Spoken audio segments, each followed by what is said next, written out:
In the middle of rising controversy, Diljit Dosanjh finds unexpected but powerful support from one of India's most respected voices, Naseeruddin Shah. The veteran actor took to social media to back Diljit, who's facing backlash over his upcoming film Sardar Ji 3, which features Pakistani actress Hania Amir. What started as a film promotion quickly turned into a storm of criticism, with cine bodies and political figures jumping into the mix. Naseeruddin Shah didn't hold back.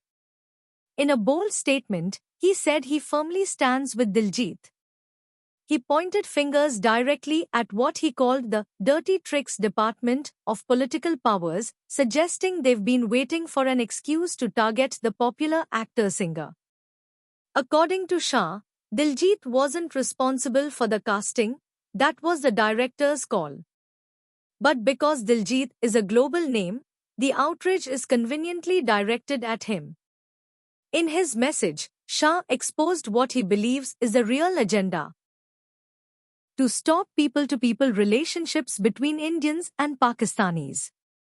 He spoke personally, saying he has close friends and family in Pakistan and no one can stop him from sending them love or meeting them when he wishes. And in a sharp rebuke to those who tell others to go to Pakistan, Shah simply said, "Go to Kailas." The controversy itself exploded after Diljit shared the trailer of Sardar Ji 3 on his social media, followed by a song teaser featuring Hania Amir. That's when the backlash intensified.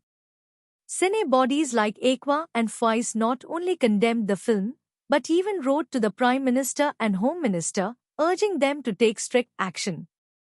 They've also requested the makers of Border to remove Diljit from the cast altogether.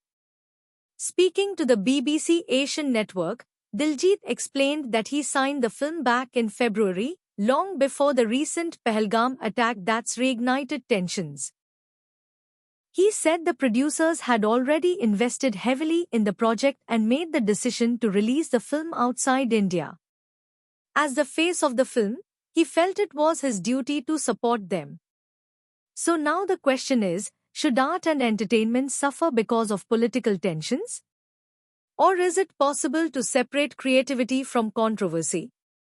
We want to hear from you. Drop your thoughts in the comments below. Don't forget to like the video, share it with others, and subscribe to our channel for more such stories that matter. Hit the bell icon so you never miss an update.